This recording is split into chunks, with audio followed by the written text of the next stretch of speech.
We go into a nightclub, and I had my weapon with me, and it wasn't like I was trying to hide it, or I go into this place and go through the security. They know I have it. They pat me down and they say okay, and they let me in. In the world of professional football, the spotlight shines bright on its stars. Yet, sometimes, a single moment can change everything. This is the story of Plaxico Burress, a gifted wide receiver whose career took a dramatic turn one fateful night. Born on August 12, 1977, in North Fork, Virginia, Plaxico Burress was destined for greatness. After a standout college career at Michigan State, he was the 8th overall pick in the 2000 NFL Draft, selected by the Pittsburgh Steelers. Look at that size, the ability to get off the line of scrimmage. That's what Plaxico Burress brings to your offense. The productivity at 17-yard average per catch. See a lot of 5'9", 5'10", 5'11" corners. That's an imposing frame with long arms and huge hands. A very competitive player, very aggressive football player. He'll go anywhere to catch the football. Deep, come inside, I think those inside receptions with big routes. I think the route running ability in the NFL will take it by storm. He may take a little while to develop, but he's going to complement Troy Edwards. His height, speed, and skills made him a formidable receiver, and he quickly became a fan favorite.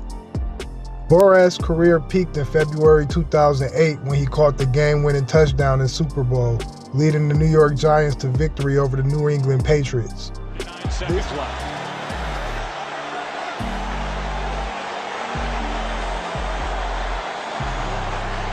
Manning lobs it. Burress alone. Touchdown, New York.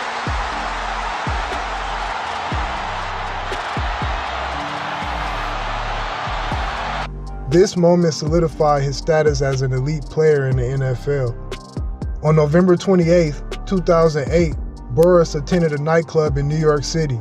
Surrounded by friends, he followed a security guard upstairs to escape the crowded bar. But as he navigated the narrow, dark stairway, disaster struck. "I missed a step," Burress recalled. "My gun slipped out of my waistband, and in a moment of panic, I reached to catch it. My finger hit the trigger." I'm maybe there for like maybe 5 minutes, and it's getting so crowded. Everybody's coming over. "Hey, how you doing?" So the day after that, I'm gonna take you upstairs so you can relax. Nobody will bother you. And I'm walking up the stairs, and I miss a step, and so my gun slides down my pants. So it's getting ready to hit the ground. So I don't want to hit the ground. So when it's sliding down my jeans, I go to stop it from hitting the ground. And I don't think you could do it in a million times that through your pants, you can try to stop it from hitting the ground, and my finger hit right on the trigger. It's like, what are the odds of that happening? When it happens, I don't even realize that, I'm shot. The loud music masked the sound of the gunshot, but Burress soon realized something was wrong. "I looked around, thinking I might have shot someone else," he said. It wasn't until he noticed the blood that the gravity of the situation hit him. The incident led to his arrest for illegal possession of a firearm, a charge that carried mandatory jail time in New York. Burress faced severe legal repercussions. After pleading guilty, he was sentenced to 2 years in prison and spent 20 months behind bars. Former New York Giant receiver Plaxico Burress has been indicted on charges of possession of a loaded pistol and reckless endangerment in connection with an incident in which he shot himself in the leg at a nightclub. Burress, who caught the winning touchdown for the New York Giants in Super Bowl 42, faces the possibility of 3.5 years in prison. Burress's lawyer released a statement saying, quote, "Although disappointed, we are not surprised. When you have the mayor and district attorney both publicly demanding a maximum prison sentence, it was perhaps too much to hope for the grand jury to conduct a sympathetic review of the unique facts of this sad case." Burress's lawyer says his client is ready to play football this season and says Burress will likely remain out of prison until next spring. He is currently not signed with any team. The Manhattan DA says it usually agrees to plea deals that require 2 years in prison on these charges. No word yet on whether Burress will try to take a plea deal or will go to trial. The fallout affected his career and reputation as he became a cautionary tale in the NFL.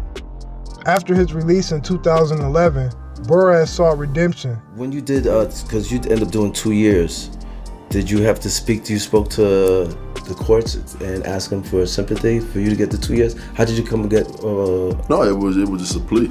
It was like, you know, if I don't plead to the 2 years, then I'm going to trial for 3.5, the minimum 3.5 to 15.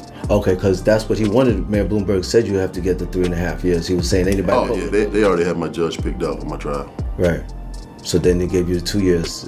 No. If I'd have went to trial, I already knew who my judge was. They already knew that? Yeah, so that tell you what kind of party that would have been. Wow. They probably would have hit me with about 7 or 8. He returned to the NFL playing for the New York Jets, then the Pittsburgh Steelers. But the incident remained a part of his narrative. In interviews, he shared his story as a warning to young players. "You're not as special as you think you are," he emphasized, urging them to learn from his mistakes. Plaxico Burress' journey is a reminder of the fragility of fame and the importance of accountability. From the heights of superstardom to the lows of adversity, his story continues to resonate as a lesson in humility and resilience. Thank you for joining us in exploring the life and lessons of Plaxico Burress. But let me know in the comment section what you think about Plaxico Burress and his gunshot situation in the nightclub. And as always, I appreciate you for tuning in, and I'll catch you at the next one. It's your boy Dizzle. I'm out. Peace.